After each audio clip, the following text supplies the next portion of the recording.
hibasanan. At kami ay talagang tiyatsaga para kami ay kahit paano ay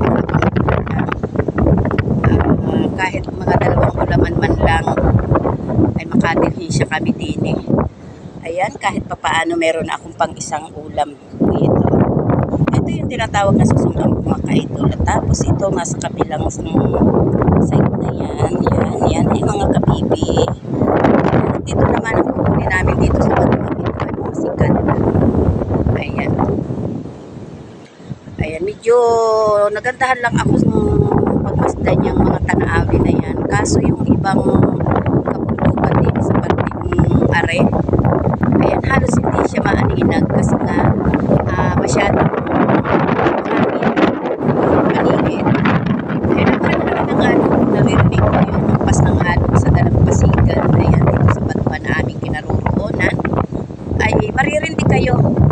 Tunay na maririndi kayo sa sabi lang hampas ng alon sa batuhan na aming kinaroroonan.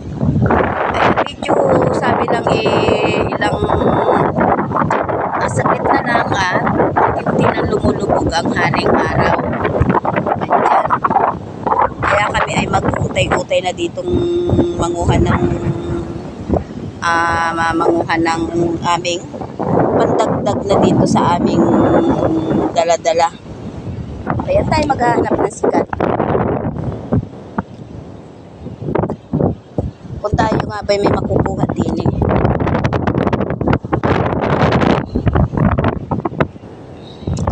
Wala naman yung akin nakuha guys.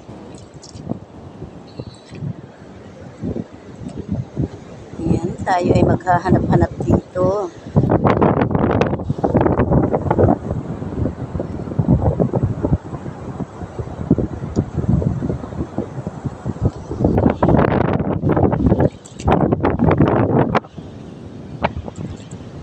Kaso guys, mukhang wala. Mukhang hindi na namin yata madadagdagan ito naming okay. Pero hindi kami papayag mga kaidol. Kilala nyo ba yan mga kaidol? Ayan, yan yung tinatawag na balatan. Yan yung tinatawag na balatan.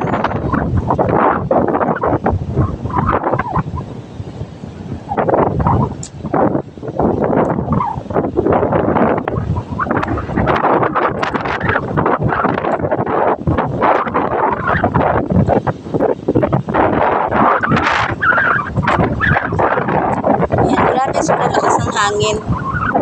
Nakakarindi ang hangin dito sa tabing dagat. Napakalalaki ng alon.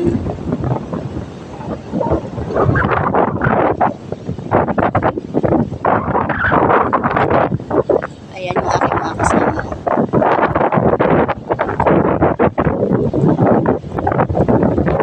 Yung isa sa Por Marias ay hindi mo maasahan sa panguhan ng ganito dahil siya ay kapag ka tumititig sa ganito ay siya nahihilo. Mahiluhin kasi siya.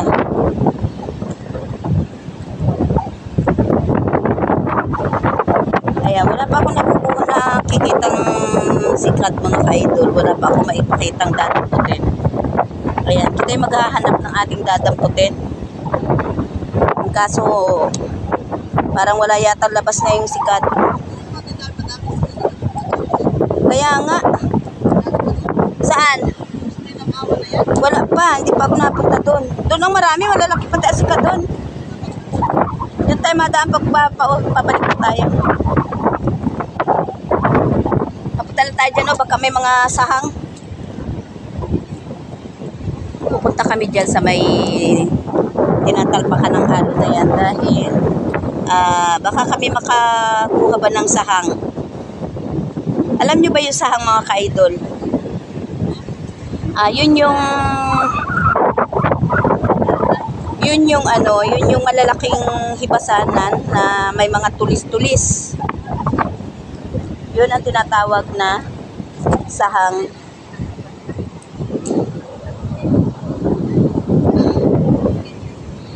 Ayan, mga umang man yung nadadampot ko.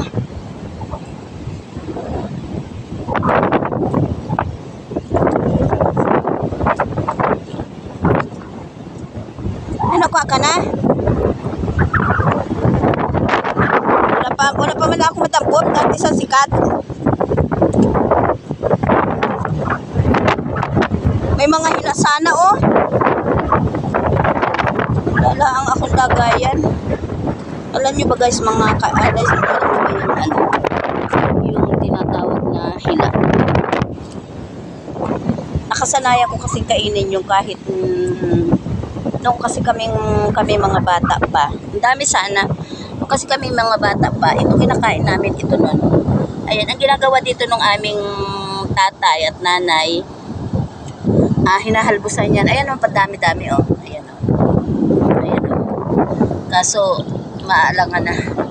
Hindi na ako makakapanguhan yan. Yan ay ang ginagawa ng aming tatay nung una, nung kami mga bata pa. Hinahalbusan, tapos lahat ng laman loob ay kinukuha. Tapos, ginagataan niya nung aming tatay ng, masipag kasi magluto yung tatay namin. Ginagataan niya ng tatay namin ng halos ay palangis. Halos manlagis-langis na. Kaya napakasarap niyan mga ka-idol. Ayan, kaya sa pool bata, kumakain na ako niyan. Kaya hanggang ngayon dala-dala ko yan. Ang pagkain ng ganyang hila. Kaso nga ay tayo ay kulang na sa oras. Kaya tayo hindi na makakapanguhan yun. Ayan, malapit nang lumubog ang haring araw. Ayan, napakarami talagang hila. Natutokso ako manguha Ayan, napakalakas ang hangin mga ka-idol. Grabe. Nakakabingi ang hangin.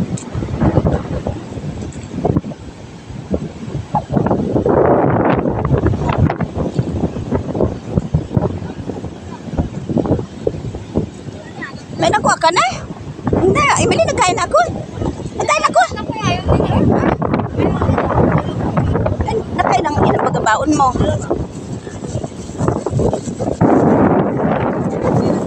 Ayan, tayo ay magmerienda ng pinagong.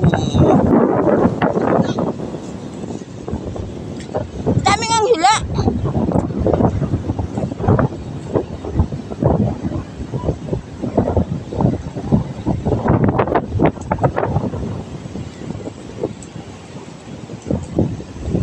Laman lang kita dito makitang sahang.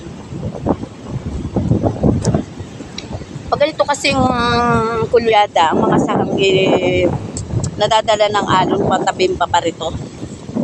Kaya yung iba, lalo yung ibang magaling maghibasan, ang dami-dami nila na huhuli, nakikita. Dahil doon sa may amin, may naglalak ko ng pagkadami-daming kadami-daming sahang na inilalako.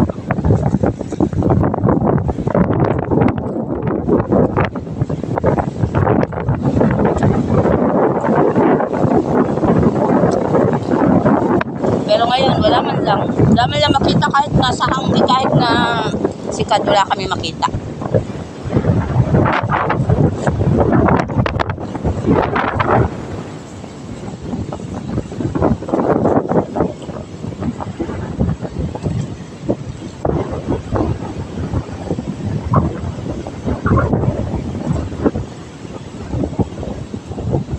Wala, bakit wala?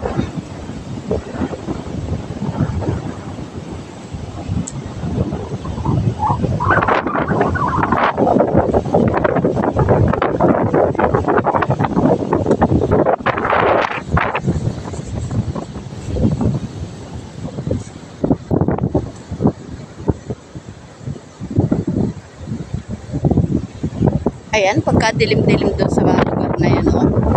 Mukhang babagsak ang ulan. Kung aabutin pa yata kami ng ulan din sa ibasan ng mga ka-idol.